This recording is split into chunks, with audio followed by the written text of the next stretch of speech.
Assalamualaikum warahmatullahi wabarakatuh dan selamat pagi semuanya, khusus anak-anak kami kelas 12 akuntansi maupun TKJ.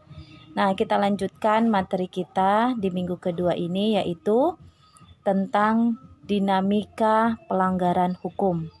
Masih tentang hukum ya, materi kita masih tentang hukum.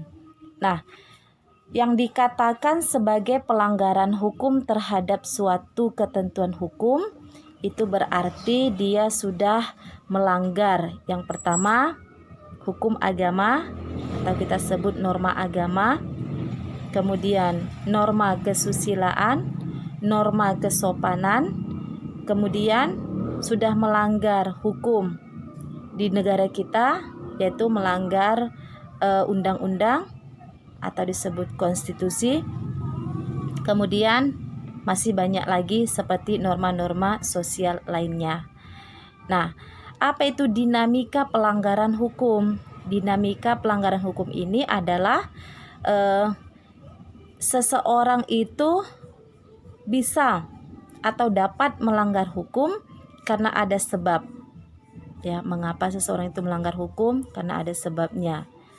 Ada perjalanannya, ada ceritanya, ada kejadiannya. Nah, seseorang bisa melanggar hukum.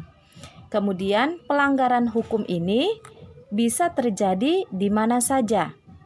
Di lingkungan keluarga misalnya, di lingkungan sekolah, di lingkungan masyarakat, bahkan sampai kepada lingkungan bangsa dan negara. Ya. Nah, banyak orang melakukan atau melanggar hukum tanpa dia sadari bahwa dia itu berada di sekitar lingkungan apa. Ya, misalnya di lingkungan keluarga, di lingkungan rumah kita sendiri. Nah, contoh, seorang anak yang mengabaikan perintah orang tuanya dikatakan melanggar hukum tidak? Ia melanggar hukum, yaitu hukum yang diatur atau yang dibuat oleh peraturan kepala keluarga. Siapa? Itulah orang tua kita. Nih di rumah contohnya. Ya.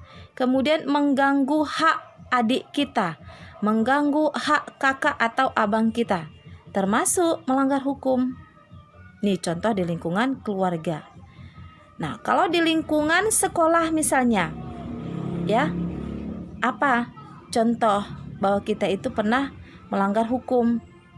Nah, misalnya ini sangat banyak sekali dilakukan, ya, menyontek saat ulangan, terlambat datang ke sekolah, tidak memakai seragam lengkap, ya, atau cabut di waktu belajar, tidur di waktu belajar. Ini juga termasuk pelanggaran hukum yang ada di lingkungan sekolah. Di lingkungan masyarakat misalnya, masyarakat kita sendiri. Apa contohnya? Membuang sampah sembarangan, tidak membersihkan lingkungan rumah dan sekitarnya. Ini termasuk melanggar hukum.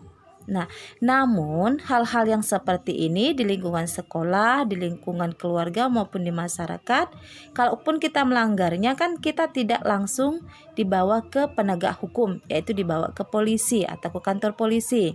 Tetapi di dalam dinamika pelanggaran hukum kita sudah disebut melanggar hukum.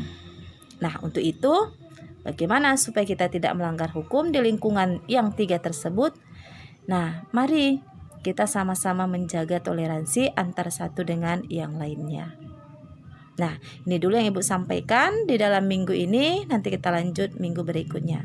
Assalamualaikum warahmatullahi wabarakatuh dan selamat pagi semuanya.